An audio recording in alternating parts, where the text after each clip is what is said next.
Manchester United versus Tottenham Hotspur. The big game over the weekend. Two teams that have similar points. Two teams under similar circumstances. One with a stubborn coach who refuses to change his tactics. One with a coach that probably doesn't have a tactics and is just winging it in many people's opinions. Today we'll talk about the game. We'll talk about their season so far. We'll break down where probably the game can be won. We'll look at the predictions as well. And you let us know what you think in the comments box. Lem, welcome to the channel. Thank you. Thank you for having me. Manchester United, your thoughts on their season so far? Actually, yes. So, I think before the season, as a Man United fan, I had high hopes with the changes that the club was undergoing. New owners, bringing people in from in terms of the whole stage of the club. That's the Dean Ashworth coming in, another CEO, and the change in the backroom stuff, especially with Van Nistelrooy also. All that, yeah. I was actually excited because Van Nistelrooy was one of my favorite players when he used to play. So I was expecting a bright start to the season. There have been certain games where it looks like okay, United have picked up, and there are other games where it's flatter to deceive. Yeah, it's more like no, I don't think they are there.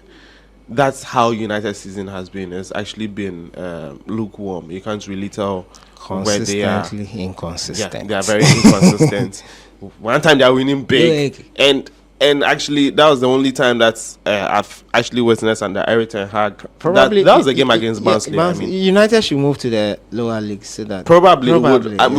We might even enjoy it from better. There. Yeah, because we'll keep winning the game and bullying everyone. Flag track bullies. True.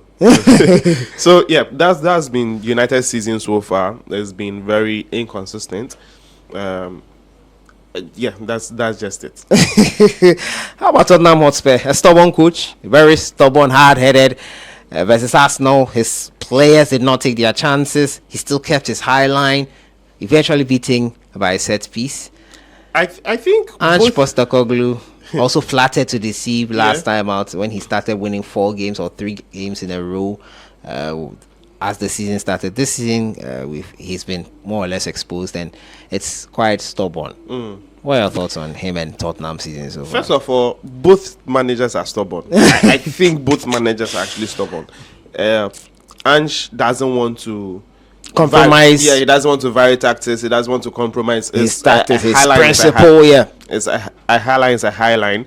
Whilst Ten Hag, you don't really see what he's doing. Yeah, but I think the difference between these two people or these two teams is more of United is lukewarm and they stay lukewarm. Then Spurs would actually be hot and then they go cold. And you really don't know where to put that as well. It's no surprise that both teams actually have the same points. They've actually won 2 games, drawn 1, and lost 2 as well. So they are both very similar.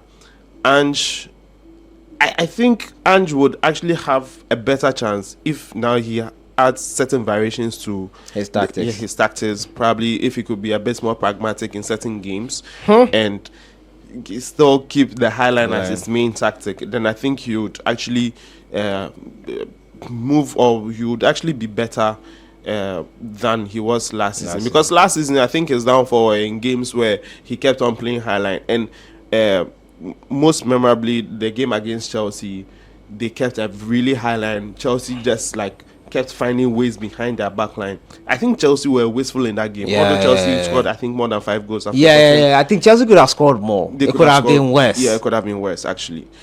But, like I said, if he finds different tactics, even Arteta is adding different variations to his tactics now. He's dynamic. That's how the world and life should be. Yes, you should be dynamic.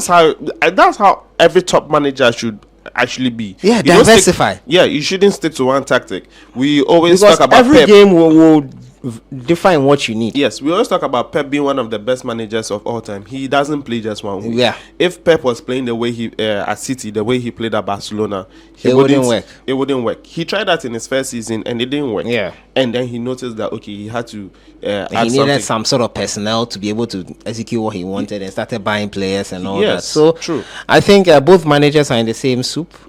Last night, Manchester United, or the last game for Manchester United was versus FC 20. Yeah. And it ended in a draw, despite United taking a lead in the first half. Eriksen, considering that and looking at Tottenham's also their last game, where do you think this game will go? Or where can it be won? Where can it be won? The game will be won up front because it is more of who takes their chances. This is not a game for midfield. Usually midfield is where the game is played, but I believe every team would have a chance to go forward. It would be more of who takes their chances better. Who takes their chances better, basically. So, in that sense, I haven't seen United take lots of their chances so far. They keep on creating chances, but they actually don't make the most out of their chances. Spurs, I think, in some way, somehow, find ways to take chances. Sometimes they don't create them, but then when they create them, they find ways to actually take them as well. So that's where the game will be won for me. Up front. Yeah. Okay. So if someone will ask you right now, where do you think the problem is for Manchester United? What's the problem with Manchester United before you finally give me your prediction? The problem with Manchester United, there's not one problem. It's not just the manager. The manager is inclusive. It's not also just the players. I think it's a mixture. Players, to this point, are still very pampered. They still feel like they have some rights in the team. They should be in there. No matter what? Yeah, no matter what. Which I think the coach is taking away. Apart from maybe Rashford, where maybe Rashford is not even demanding so, but that's what it looks like. That's what it looks like, especially from the media. I remember, I think Jamie Redknapp was questioning why Ten Hag didn't play Rashford. I think you understand. I understand where Jamie was coming from in that one, because Rashford was not good. You were playing him. He gained form and confidence, started scoring in 2 consecutive games, and then you drop him for the 3rd consecutive game. It's like you are just toying, or I don't know. Yes, it looks confusing. I understand that, and it makes perfect sense in that. It makes perfect sense to question that. I'm not against Jamie questioning why you drop Rashford, because I think it was a running question all through. Yeah, the coach gave a reason. He said rotation. Whether I believe it or not, I'm just leaving it there. You get it? I don't. But it's more of okay. From the coach's point of view, it may be right, because there are so many games also to come up.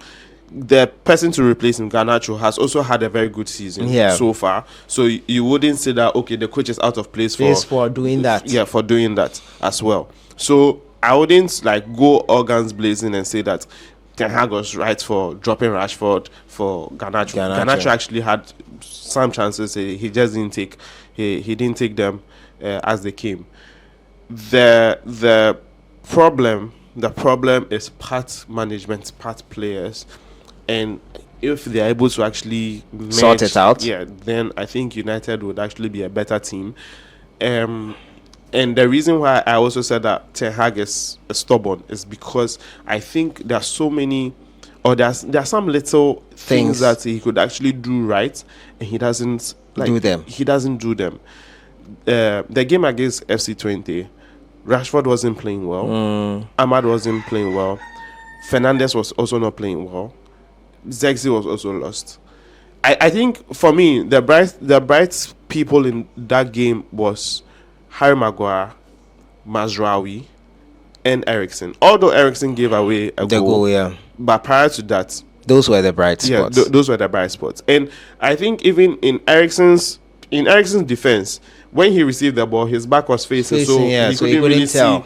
Because he actually saw from his right that there was an opposition player there, but before he could actually turn, then he was robbed off the ball. Too late. So that's it. Yeah, that was just it. they could actually do better. They could actually do. Your prediction for this game? I'm predicting a draw or Man United to lose. Wow. So for the investors, United lose. That's a Spurs win or draw. That's it. Yes, a Spurs win or draw. Thank you so much for joining us. Yeah, thank you. So, guys, let us know what you think in the comments box. Manchester United versus Tottenham Hotspur will be played on Sunday. I'll see you guys in the next one. Enjoy the rest of your day.